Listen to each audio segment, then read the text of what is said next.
Boa tarde. Luiz Felipe reconhece que a bruxa anda solta na seleção. O técnico ganha novos problemas para o jogo com o Uruguai. Olá, boa tarde. Bruxa solta mesmo. A Federação Italiana anunciou a suspensão de 7 jogadores brasileiros por uso de passaporte falso. Entre eles, o goleiro Dida. Daqui a pouco, mais detalhes. Noite para conhecer os semifinalistas da Copa dos Campeões. Um 7 é o que falta para o Brasil se classificar na Liga Mundial de Vôlei. E outra seleção, a de basquete, em fase de treinamento e renovação. Ainda não é o grande nome que a torcida tanto espera, mas o Fluminense já tem mais uma cara nova no time. O novo reforço do Fluminense é o zagueiro André Luiz, de 21 anos, 1,92 m de altura. Ele vem emprestado pelo Santos até o fim do ano e preferiu trocar São Paulo pelo Rio de Janeiro depois de uma discussão que teve com o goleiro Fábio Costa. Foi pela partida contra o Corinthians na semifinal, acabei escorregando no lance que resultou, o Gil passou a bola pro Ricardinho fazer o gol. E aí o Fábio Costa falou um monte, né, me criticou muito. Então aí eu não fiquei falando com ele dentro do grupo e até foi uma boa para mim ter saído de lá no momento. E aqui no Fluminense, vida nova. Com certeza, aqui de vida nova aqui, viemos aqui para trabalhar, com a consciência tranquila e o objetivo é ser campeão, né?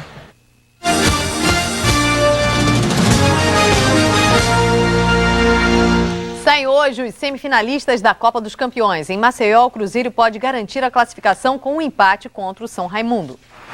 Depois da Copa dos Campeões, o técnico Aderbal Lana do São Raimundo vai para o Fortaleza. Troca de técnico, nada mais normal no futebol brasileiro, não fosse Aderbal o técnico do São Raimundo há 5 anos. E hoje ele quer adiar um pouquinho mais a despedida. A última partida frente ao Cruzeiro mostrou que nós temos condições e vamos para cima do Cruzeiro, vamos tentar reverter. A normalmente ensolarada Maceió virou Maceió da chuva. Choveu praticamente o dia todo e o Cruzeiro desistiu de treinar no campo. O treino num ginásio de esporte pouco valeu na preparação do time para o jogo. Só mesmo para uma esticada nos músculos, uma corridinha. Paulo César Carpegiani abriu mão do esquema com 3 zagueiros no Cruzeiro. Volta à formação original e Neném entra na lateral direita. Kleber joga no lugar de Cris, que voltou para a seleção. No meio, mais 2 mudanças. Entram Marcos Paulo e Sérgio Manuel. Tudo para tentar melhorar o time, que não convenceu muito na vitória de 1-0 sobre o São Raimundo em João Pessoa. Agora a gente tem alguma surpresa preparada para eles. Vamos colocar bastante vontade aí para conseguir a vitória. O Sport precisa vencer o São Paulo e espera que a vaga para a próxima fase da Copa dos Campeões saia dos pés da dupla de atacantes. O Sport não foi bem na estreia na Copa dos Campeões. Perdeu para o São Paulo em Maceió por 4-2, mas restou um consolo. O time jogou bem. O problema foi que do outro lado estava Rogério Ceni, o maior destaque da partida. Provamos que nós conseguimos vencer o São Paulo, embora tenhamos perdido por diferença de 2 gols. Sem tempo para descansar, o Sport jogou também na segunda-feira. Empatou por 1-1 com a Águia pelo campeonato estadual. Se no Campeonato Pernambucano o Sport não tem mais chances de conquistar o título, na Copa dos Campeões a situação é diferente. A classificação é difícil, mas não é nada que um bom artilheiro não possa resolver. E o Sport tem 2.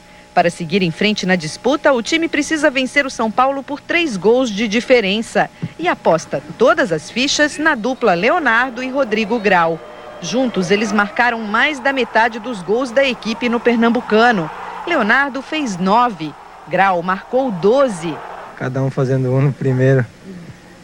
Acho que já fica de bom tamanho e no segundo a gente divide com toda a equipe para a gente poder vencer esse jogo difícil. No ano passado, Leonardo também participou da Copa dos Campeões e ajudou o time a eliminar o São Paulo. Quem sabe a história não se repete. Daqui a pouco, o basquete do Brasil começa os trabalhos para 2001. E o vôlei do Brasil muito perto das semifinais da Liga Mundial.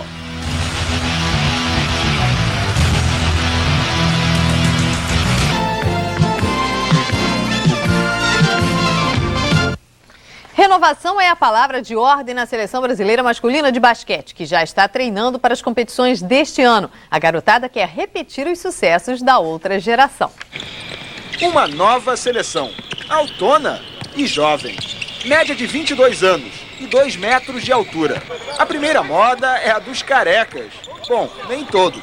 Eles optaram por deixar o cabelo assim, eu assim. Pra mim assim tá bom.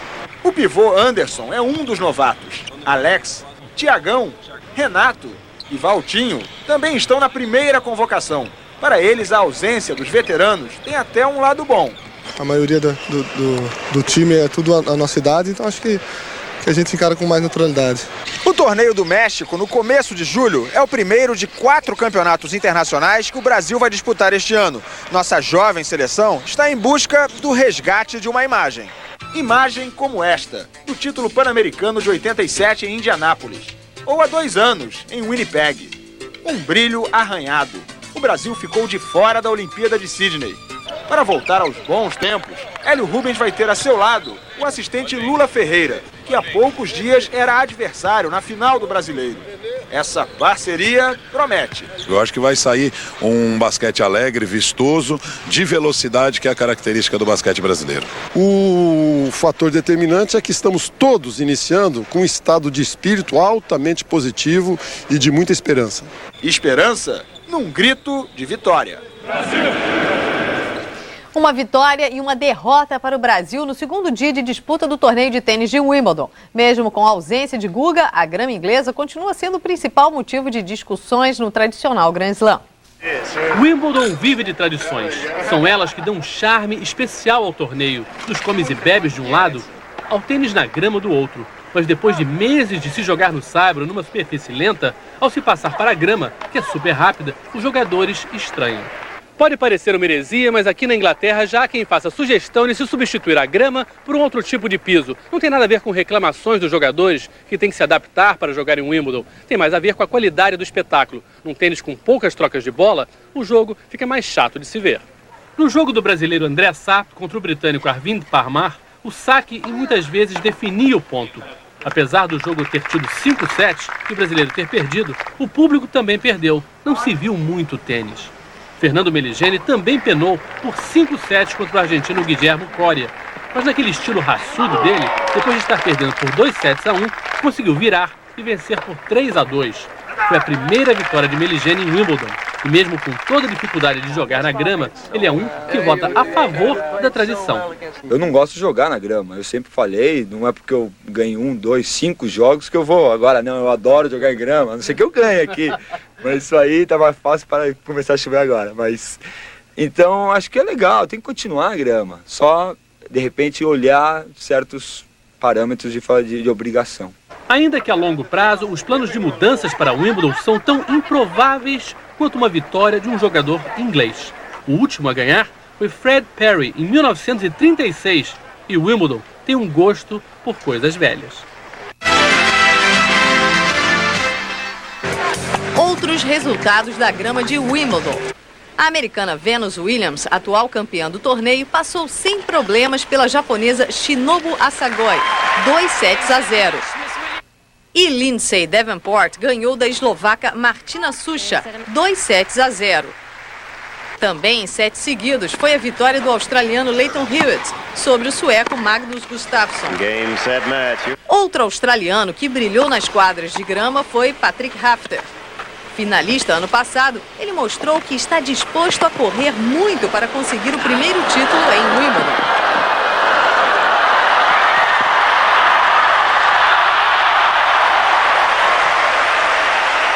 Na estreia, Rafter derrotou o tcheco Daniel Vacek por 3-0. Steffi Graf na arquibancada é sinônimo de André Agassi em quadra. E o americano está com tudo. A Agassi enfrentou o alemão Peter Wessels e mostrou a categoria de sempre. O americano passou para a segunda rodada com uma vitória por 3-0.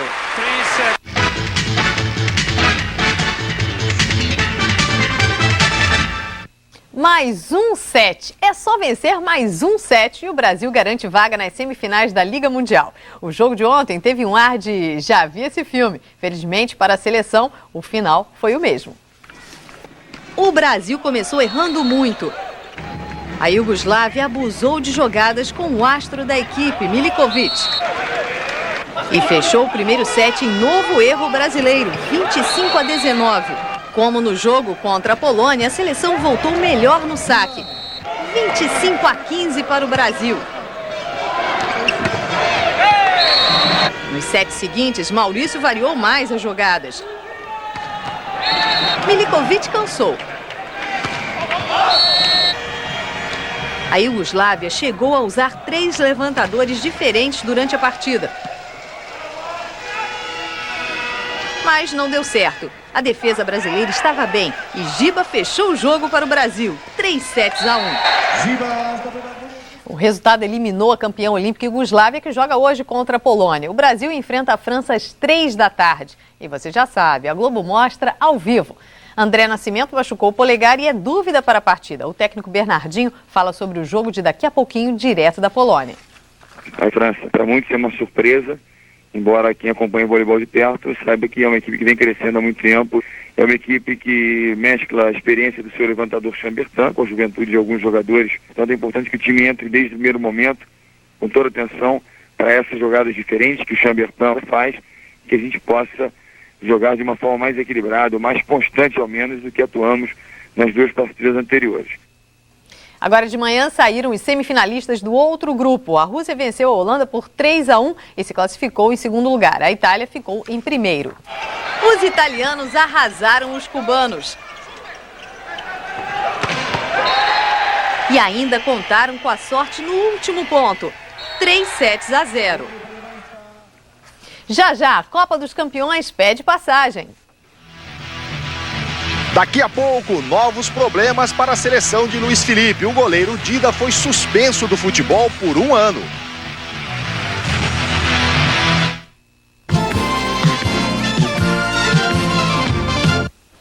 A seleção brasileira sub-20 joga hoje à tarde na Argentina contra a Austrália pelas 8ª de final do Mundial. A garotada brasileira, que venceu os 3 jogos da primeira fase, quer continuar atuando bem para chegar às quartas de final. Se passar pela Austrália, o Brasil pega o vencedor de Gana e Equador.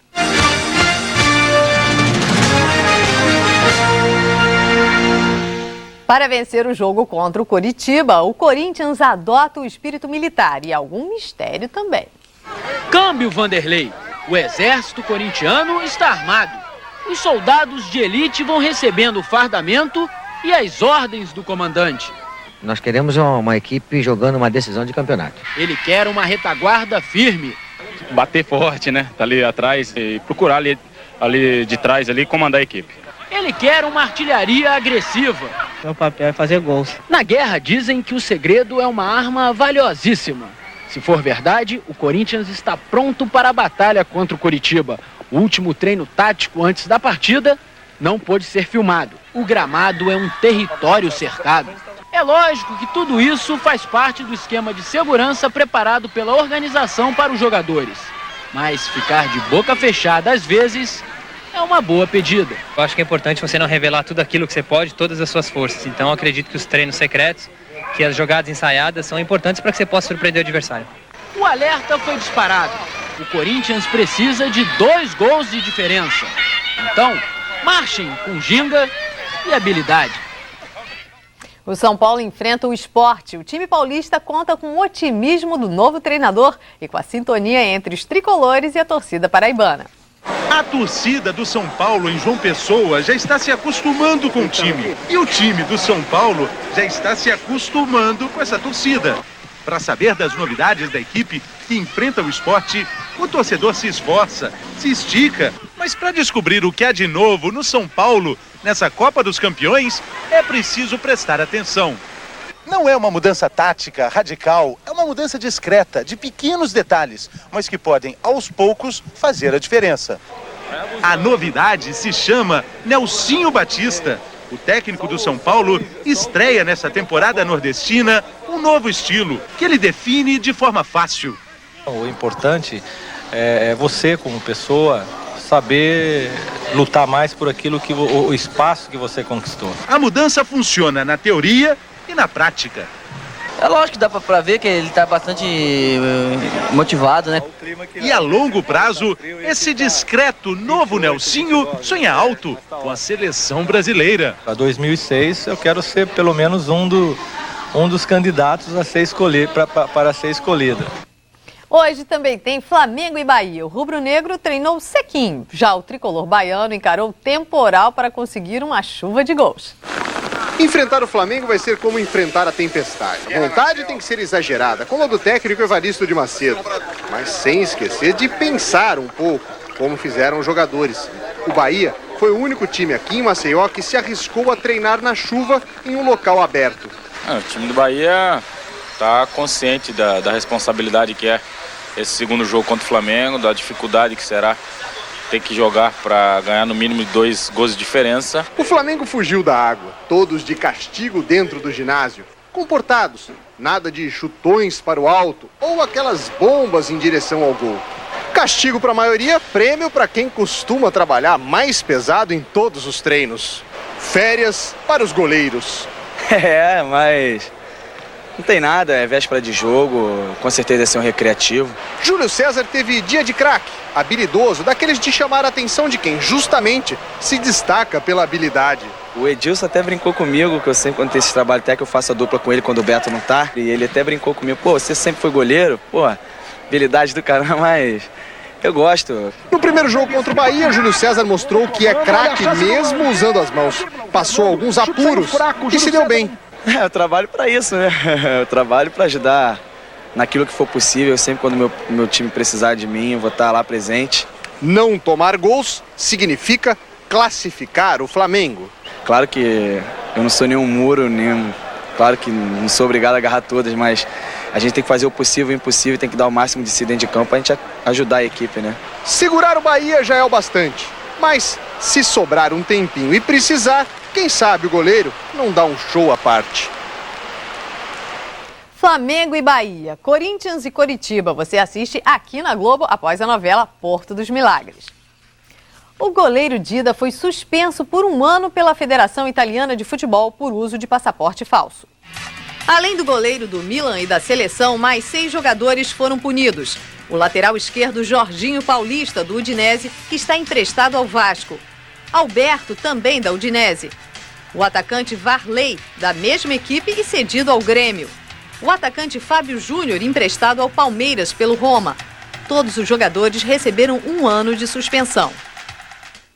Os brasileiros Geda e Dedé do Vicenza e o uruguaio Recoba do Inter de Milão também foram punidos. E está cada vez mais difícil para Filipão decidir que time vai encarar o Uruguai domingo. Mauro Naves.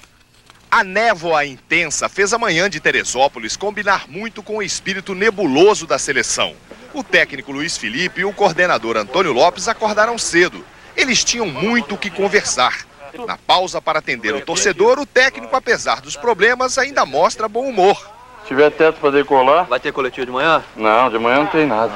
Só nós aqui vamos caminhar, fazer o nosso coletivo aqui. Obrigado. Tchau. Luiz Felipe tem se esforçado muito para fazer a seleção decolar, mas a cada dia surge um novo probleminha. A bruxa anda meia solta aí. A bruxa que já afastou Mauro Silva da seleção, ontem pegou o atacante Euler. Ele torceu o tornozelo nesta jogada aí e está fora do treino de hoje.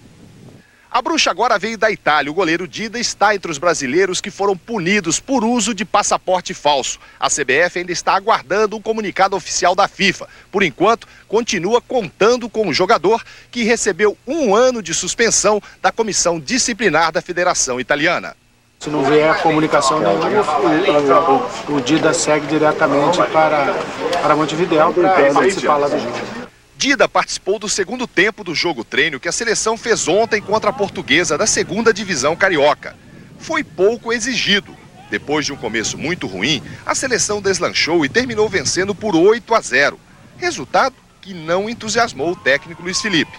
Nós cometemos muitos erros de passe, pouca aproximação dos laterais com os meios e os meia-cancha. Nesses dias de turbulência, a única coisa que não anda preocupando o técnico é a situação crítica por que passa a Colômbia, onde será disputada a Copa América. O gaúcho Felipão não se assusta com ameaças de bombas e sequestros. Bomba história em qualquer lugar. Sequestrar quem do Brasil? Aí eles vão ter que pagar pra gente alguma coisa? Tá louco, rapaz, não vão fazer isso não. De olho na Copa. Da Granja Comari, ao vivo, o repórter Tino Narcos tem outras informações do caso Dida. Tino. Pois é, a CBF ainda aguarda um comunicado oficial da FIFA para tomar alguma decisão. Mas tudo indica que Dida vai mesmo ser substituído por um outro goleiro. Mas por enquanto ele continua aqui na Granja Comari. E nós estamos ao lado do artilheiro da seleção no jogo treino de ontem contra a Portuguesa. O Jardel fez 3 gols. E a sua declaração no Jornal Nacional de que não sou muito bom de bola, mas meu negócio é fazer gol. Como é que é? Você confirma isso mesmo? Confirmo. E não só aqui no Brasil, mas na Europa. Muita gente fala que o Jardel é grandalhão, isso aqui, não joga nada. Mas desde que eu comecei a jogar profissional, a minha carreira foram 10 anos, são 10, 11 anos de êxito, com muitos gols, sem driblar 1, 2, 3 e fazer o gol. Só estar ali para marcar, que é o mais importante. Foi um dom que Deus me deu e eu venho sabendo aproveitar e realmente confirmo isso, porque o que vale no futebol é o gol e mais nada. E na entrevista coletiva de ontem, o Luiz Felipe disse que o Jardel é o primeiro jogador convocado para a Copa América. A lista vai sair hoje à tarde, depois do treino da seleção brasileira. Em relação ao seu passaporte, está tudo bem, né? Tudo tranquilo. Eu fico triste por essas coisas que acontecem aí no futebol, coisas tristes. Penso que tem a ver com muitas coisas de empresário, influências, né, que levam com que o jogador acredite nisso. E tá aí o resultado, né? Infelizmente podemos perder um amigo, que é o Dida. Espero que isso não aconteça. Não sei ainda se está confirmado, mas espero que ele participe do jogo de domingo. Tá certo, a gente agradece muito a participação do Jardel. E agora a gente sai daqui de Teresópolis para voltar à Coreia do Sul, o país que está se preparando intensamente para o Mundial do ano que vem. A gente esteve lá e confere agora De Olho na Copa.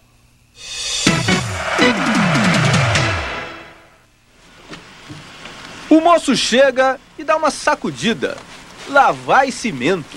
Ao redor, pá, pedras, trator.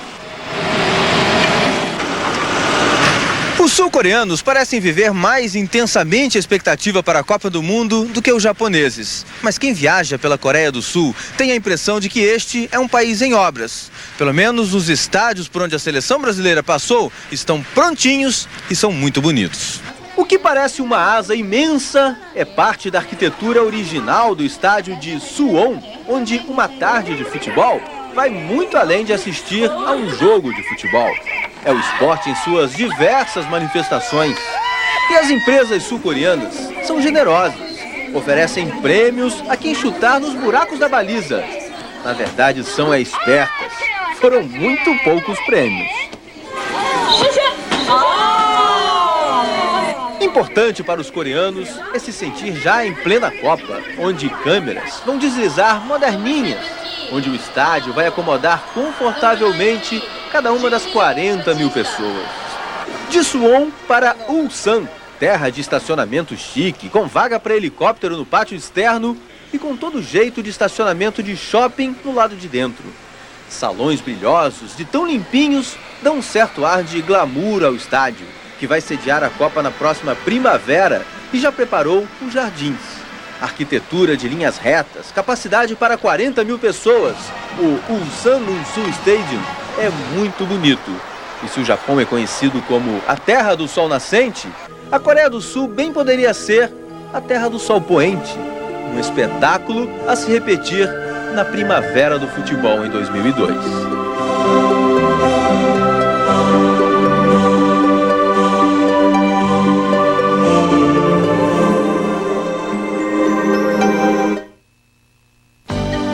Globo Esporte, oferecimento SOS Computadores, os melhores cursos de informática do país.